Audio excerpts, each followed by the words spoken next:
ጠቅላይ ሚኒስትር አብይ አህመድ ስለሰጡ ሹመት። በሰሜን ጦርነት የተሳተፉ ራሳቸውን አርሚ 7 ብለው ስለሚጠሩ ዝርዝር ዘገባ።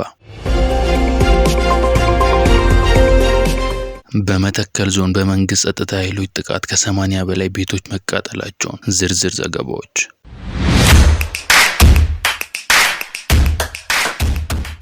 በትራምፕ እና በእስራኤል መካከል በኢራን ጉዳይ ስለተፈጠረው የሐሳብ ልዩነት።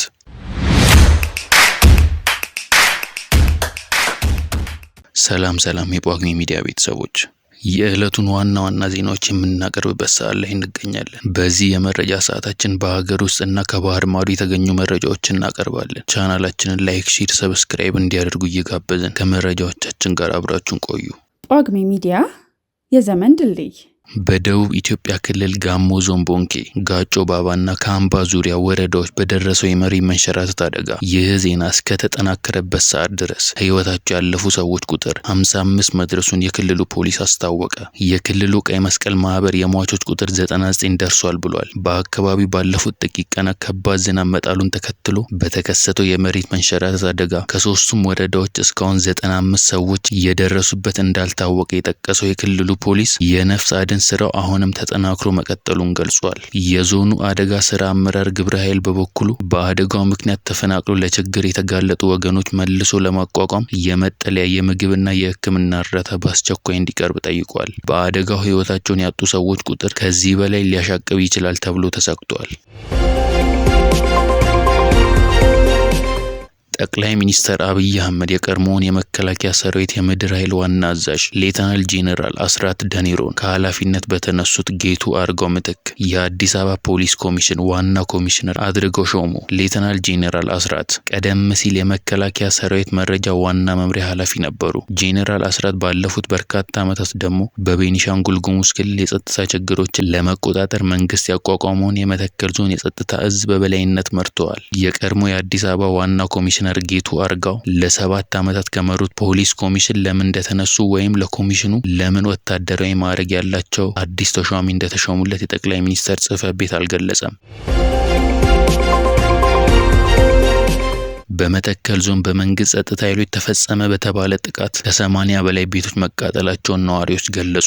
በቤኒሻንጉል ጉሙዝ ክልል መተከል ዞን ድባጤ ወረዳ ስር ከሚገኙ በርካታ ቀበሌዎች የክልሉ ልዩ ፖሊስና የወረዳው ሚሊሻዎች ነዋሪዎችን ከቤታቸው እያፈናቀሉ መኖሪያ ቤታቸውንና ንብረታቸውን እያቃጠሉ እንደሚገኙ ነዋሪዎች ተናግረዋል። ስማቸው እንዳይጠቀስ የፈለጉ የድባጤ ወረዳ ጫቲ ቀበሌ ነዋሪ እንደተናገሩት ከአንድ ወር በፊት የመንግስት ባለስልጣናት መንግስት ሸኔ ብሎ በሚጠራው የኦሮሞ ነጻነት ሰራዊት ላይ እርምጃ ለመውሰድ ስለምንፈልግ ሁሉም ነዋሪ ቦታውን ለቆ ይውጣ በሚል ትዕዛዝ ሰጥተዋል። የ6 ልጆች አባት የሆኑ ሌላ ተፈናቃይ ከቤት ንብረታቸው ከተፈናቀሉ 2 ወር እንደሆናቸው ጠቅሰው ያፈናቀሉን የቤኒሻንጉል ጉሙዝ ክልል ፖሊስን እና ከድባጤና ከቡላን የመጡ ሚሊሻዎች ናቸው ሲሉ ገልጸዋል። ነዋሪው በግዳጅ ከቤት ንብረታቸው ተፈናቅለን ወደ ጊጶ ቀበሌ ከመጣን 1 ወር ከ2 ሳምንት በላይ ሆኖናል። አሁን መኖሪያ ቤትም የለንም፣ በዛፍ ጥላ ስር ነን ሲሉም ተናግረዋል።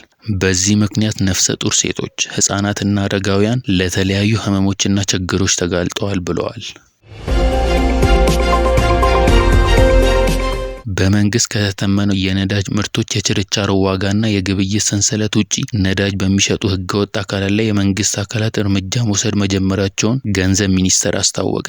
የገንዘብ ሚኒስትር አህመድ ሺዴ ዛሬ በሰጡት መግለጫ ትላንት በነዳጅ ምርቶች የችርቻሮ መሸጫ ዋጋ ላይ የተደረገው ጭማሪ መንግስት ነዳጅ ከሚገዛበት የዓለም ገበያ ዋጋ አንጻር እጅግ ዝቅተኛ ነው ብለዋል። ሆኖም ነዳጅ መንግስት በተመነው ዋጋና ባስቀመጠው የግብይት ሰንሰለት መሰረት እየተሸጠ እንዳልሆነ በጥናት መረጋገጡን አህመድ ገልጸዋል። አሜሪካና እስራኤል በኢራን ላይ በከፈቱት ጦርነት ምክንያት በዓለም ላይ የተፈጠረው የነዳጅ አቅርቦት መስተጓጎል ምን ያህል ጊዜ እንደሚቆይ አይታወቅም ያሉት አህመድ ህብረተሰቡ እና ተቋማት ነዳጅን በከፍተኛ ቁጠባ እንዲጠቀሙ አሳስበዋል።